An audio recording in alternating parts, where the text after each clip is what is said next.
before you try to get on a big show with a national, because you want to have a better understanding of what pitfalls and what issues there are so that you know how to make sure that the promoters and the clubs are happy with you. With the run of show, you also want to make sure that certain things are clear. One major factor, and this is something that can really help with changeovers, is backline.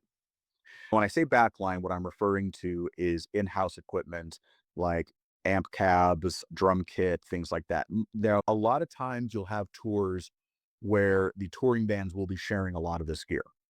And the only thing they're really switching out are their breakables, things like cymbals, kick pedals, snares, stuff like that. It makes sense on a local show to share as much backline as possible. When you're putting this lineup together, advance with these bands. Hey, what gear are you able or willing to share with us? Does it make sense for the headlining band to let everyone else use their kit? Does it make sense for the headlining band to provide the cabs? Does it make sense for one of the opening bands to do that in exchange for being on the show? That might be something that if you have an opening band that doesn't have the strongest draw but has good equipment, you might make that offer to them. Say, hey, we'll make you first of four if you're willing to provide the gear. That's absolutely something you can do.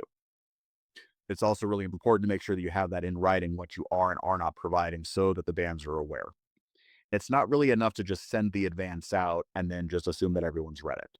Ideally, you want to send it out 2 weeks out and then follow up again a week out with an email just saying, hey guys, making sure everyone's on the same page here. And then even the night before, maybe shoot a last minute message just saying, hey guys, if there's any issues or anything coming up, shoot me a message right away so that I know what's up.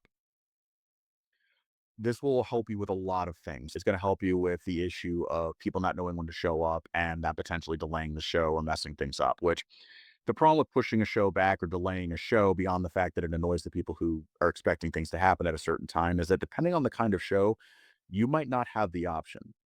If it's an all ages show, there's probably a curfew attached. So if you've got a 10 p.m. curfew and you got five bands playing from 6 to 10, and at 7 o'clock, one of your bands hasn't shown up yet, they're probably just not going to get to play. And it's not personal, it's just the show has to be done by a certain time. I would also argue that if you do a show like this and you have an artist pull any of that, showing up last minute, this is something that I would watch out for. It sometimes happens. You'll have an act that's like at the last minute says, oh, hey, something came up. We can't actually play it this time. We're stuck doing this, or we're stuck working, or one of us has to go early. Can we play this time instead? And basically, what they're trying to do is game a better time slot or a slot they think will be more beneficial to them. This will help you nip that in the bud right away. You really want to make sure that you do not tolerate that sort of thing, because if you tolerate it once, it'll happen every time. A couple of years ago, where I had an artist who was really excited to play a show with a national, and then 2 weeks out from the show, I get a message saying, hey, we actually think we should be direct support and we should even play over the touring bands that are on the package. And also, we think we should be getting paid X amount. And I had to tell them no, because that's a conversation that should have been had 2 months prior when they were booked on the show. That should not be happening 2 weeks out. And the problem was, if I had acquiesced to those things, not only would it have hurt the show, but it would have given them the idea that anytime they wanted something different, that they could do that. I not only didn't want to set that precedent for dealing with me, but I really didn't want to set that precedent for them dealing with other people, because other people would just say, no. A lot of that does, again, come back down to managing expectations. Now, all of this is probably sounding like a heck of a lot to do. And then on top of that, play a show. The last thing I'm going to talk about before we go into questions and whatnot is I want to talk about day of show, how to make all of these moving parts move a little bit better. And a lot of it really just comes down to delegating. A lot depends on the size of the room. Now, if you're dealing with, say, a 100 capacity room, you can't necessarily be at the door trying to run the door and sell tickets and then also be playing a show.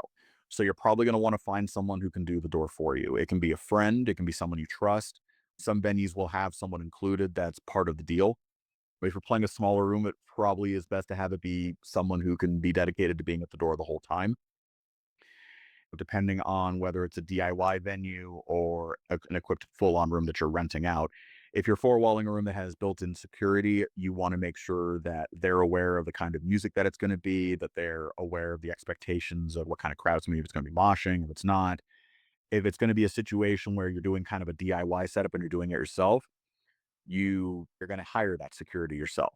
That is something that I definitely recommend doing. I do not recommend, even if it's a DIY setup, even if it's a house show, not having at least one person whose job is to do that, because it just invites way too many problems. And the thing is, you have to remember, if people hear about issues at your events on the DIY level, they're not going to want to give you an opportunity at the bar level or at the club level. Once you've got that reputation, it is really hard to shake it off.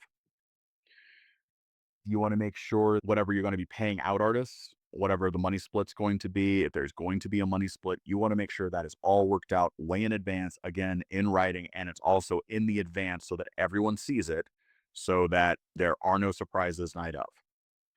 Make sure that if you're promising people a certain amount, that you have that ready to go.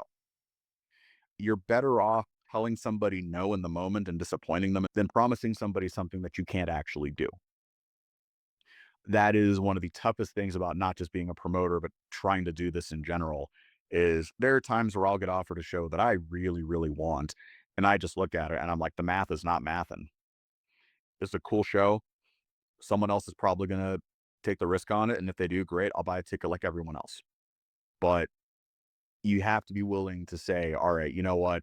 Maybe these guys are asking a little too much and I don't think the numbers are working. Or maybe this club is wanting a little too much money for the rent. So maybe we should try to build up to this over time. You're always better off making that choice than having to make the much harder choice of realizing 5 days out from a show that it's in the red and figuring out what you're going to sell. It's tough, but it's something that bands really need to know how to do, booking their own events, because there are fewer and fewer clubs that are willing to give new artists a chance just because they've been burnt out over the last couple of years. A lot of venues and a lot of bars look at it and they say, okay, well, I could put together a local show where I have to cherry pick bands. I have to figure out who's actually going to do their job. I have to make sure that the bands are all pushing the show. I have to make sure that they all show up on time and hopefully they bring people and hopefully I can give them some money versus, okay, I'm going to put together a 4 hour Taylor Swift playlist, charge $20 at the door and call it a day. And that's honestly what bands are up against now. And even on the cover band side, they have an entirely different set of challenges. Now, what's happening is a lot of casinos are either switching to DJ Spotify or they're switching to the dance nights. Or the other thing is they're still booking cover bands, but they're not booking cover bands from the 70s or 80s or 90s. They're booking stuff from the 2000s. If you go into a casino on the strip, you're more likely to hear a Weezer cover or a Killers cover than you are to hear Van Halen or Bon Jovi or Journey. It's very telling to me that a lot of the 70s soft rock type stuff now has been delegated to strictly the yacht rock tributes that specifically do that. And for years, the argument I always got as a promoter against booking those acts was every cover band on the strip does that for free. So why would someone pay $20 to see it? 5 years later, nobody's booking that on the strip because they'd rather book bands that can do Imagine Dragons covers or 21 Pilots covers. There's a lot of challenges to this and a lot of moving parts that really comes down to your due diligence, going to as many shows as you can, networking with as many artists in your genre as you can, and then figuring out how to build from there organically.